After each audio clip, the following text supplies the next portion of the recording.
Yo, what's up cuy? Seperti yang lu lihat saat ini, gua lagi megang HP yang pernah goib di zamannya nih. Kalau lu adalah anak gadgeters, pasti lu tahu seberapa goib nih HP. Tapi hal itu udah nggak berlaku lagi di zaman ini, karena HP ini udah bertebaran di mana-mana. Mulai dari online shop ataupun offline shop, dan harganya juga bervariasi. Mulai dari harga 1,6 jutaan untuk varian terendahnya, sampai 2,7 jutaan untuk varian tertingginya. Redmi Note 7 menggunakan material body dual glass depan belakang dengan menggunakan proteksi layar monyet glass versi 5 yang tahan akan goresan dan benturan. Itu pun kalau lu nggak lagi apes sih. Sayangnya Redmi Note 7 nggak pakai frame aluminium kayak kakaknya, yaitu Xiaomi Mi 8 Lite yang pernah gua bahas. Redmi Note 7 malah makainya frame plastik. Ya kalau lu bandingin frame plastik sama frame aluminium, ya jelas frame aluminium lebih better dan lebih kerasa premiumnya. Tapi balik ke selera lu masing-masing sih. Untuk pemilihan back cover dari HP ini cukup alay sih menurut gua. Why? Karena jujur aja gua kurang suka dengan warna gradasi-gradasi begini. Ini lebih ke cewek sih menurut gua. BTW itu cuma opini gua pribadi ya, jadi jangan baper sih lu. Oh iya, ini back covernya udah gua kasih skin pelindung untuk jaga-jaga aja, takut kenapa-napa ya kan. Dan satu lagi masalah bodinya, menurut gua lebih enak megang Redmi Note 7 daripada Xiaomi Mi 8 Lite kemarin. Karena bodi dari Redmi Note 7 ini cukup ramping dan enak digenggam. Walaupun di tangan mungil gua ini rada kebesaran sih. Overall masih enak kok. Untuk layarnya sendiri, Redmi Note 7 dibekali dengan layar berdimensi 6,3 inch Full HD 1080x2340 pixel dengan aspek rasio layar 19,5 banding 9 serta kerapatan layar mencapai 409 ppi density. Jenis panel yang digunakan adalah bertipe IPS LCD dan sudah dilindungi dengan Corning Monyet Glass 5. Redmi Note 7 masih menggunakan notch yang diberi nama dot drop notch. Ya, itulah pokoknya. Sehingga berpengaruh terhadap screen to body ratio yang mencapai 81,4%.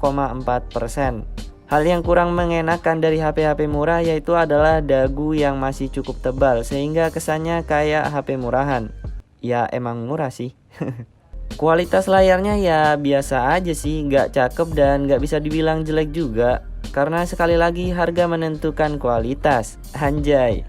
Masuk segmen performa, Redmi Note 7 ditenagai dengan prosesor menengah yang cukup ramai di zamannya, yaitu octa-core Snapdragon 660 yang berarsitektur 14 nanometer. Dengan paduan GPU Adreno 512 yang masih bisa lah main game-game kelas berat dengan set grafik low bahkan menengah. Dan Redmi Note 7 sendiri menggunakan RAM sebesar 3-6GB tergantung serinya dan internal mulai 32GB sampai 128GB. Menurut gua masih layak banget di tahun 2021 ini, apalagi kalau lu adalah pengguna yang gak terlalu mentingin gaming performance atau lebih ke casual yang kerjaannya cuma ngechat doi walaupun gak pernah dibales atau sekedar penggiat media sosial walau follower lu hasil giveaway. Pastinya lu bakal cocok banget sih. Dan hal terpenting dari sebuah gadget adalah sektor kameranya. Jujur aja Redmi Note 7 ini adalah salah satu smartphone pertama yang menggunakan setup kamera dengan resolusi tinggi yaitu 48 megapiksel. Wow, itu terlihat sangat mengerikan bukan? But asal lu tahu sebenarnya resolusi kamera Redmi Note 7 ini secara default adalah 12 megapiksel f1.8 dan 5 megapiksel sebagai lensa depth-nya. Dan untuk hasilnya sendiri bisa gua bilang HP ini masih gua rekomendasikan di tahun 2021 ini.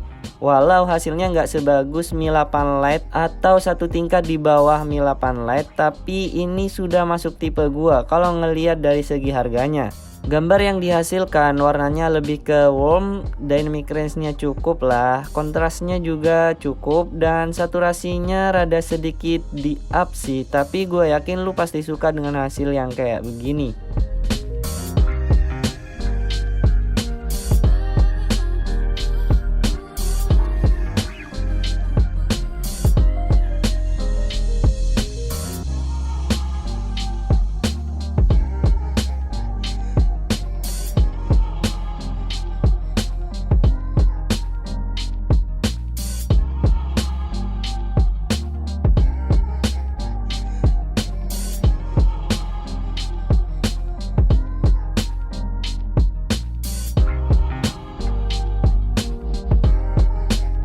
Sedangkan ketika low light-nya, kamera Redmi Note 7 mengalami penurunan kualitas. Ya walaupun ada fitur night mode-nya, tapi ya tetap aja ya kan gak berpengaruh secara signifikan. Kecuali lo install Gcam sih. Untuk sektor perekaman video, Redmi Note 7 sanggup merekam video dengan resolusi tertinggi yaitu 1080 pixel 60 fps dengan AIS yang aktif. Dan bisa lo nilai dari sampel video berikut ini. Halo teman-teman, ini adalah hasil dari kamera Xiaomi Redmi Note 7 di tahun 2021 dengan menggunakan resolusi 1080 pixel Full HD 60 fps dengan stabilisasi yang aktif. Silahkan kalian nilai sendiri untuk ketajamannya, untuk pewarnaannya, dan ya autofokusnya.